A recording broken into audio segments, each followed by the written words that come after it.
مساء الفل عليك. انت مستني مقدمة كده قبل الفيديو ونقعد نتكلم ونقول ايه اللي هيحصل وايه المحتوى؟ مفيش الكلام ده ومفيش وقت اصلا نضيعه. يلا بينا علشان عندنا عربية عايزين نضيع مستقبلها وعايزين ندمرها. فورقة وقلم كده ويلا اكتب ورايا.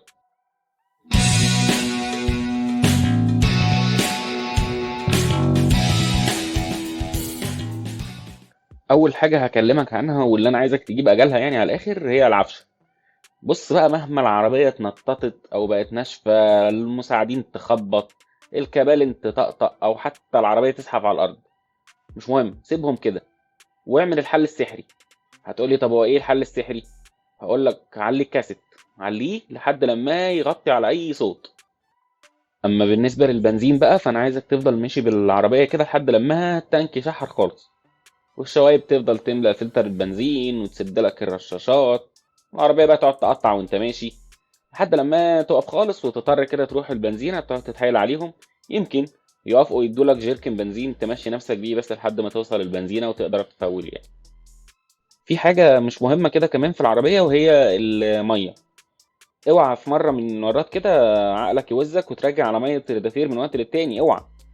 عايزك تخاصم غطا الريداتير ده خالص وما تفتحوش الا لما تلاقي العربية الحرارة ولعت خالص.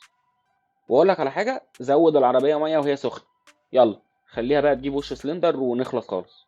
كمان بيبقى فيه لمبات كده للتحذير في التابلو جنب عدادات السرعة كده وجنب الار بي ام. اللمبات دي صنعها الخواجة، احنا ملناش دعوة بيها. دي حضرتك ريكسون كده من عمل الشيطان. واللمبه اللي تلاقيها نورت غطيها بورقه، او بص اعمل نفسك مش شايفها. واوعى تروح تشوف مالها او حتى تفكر تدور اللمبه دي بتاعت ايه. لا لا لا لا، مالكش دعوه بيها، ده كفر. من ضمن الحاجات كمان اللي انا مش عايزك تشغل بالك بيها خالص، الزيت. مش مهم بقى تشغل بالك انت مغيره من قد ايه وقت، ولا ليك دعوه انت مشيت بيه كام كيلو.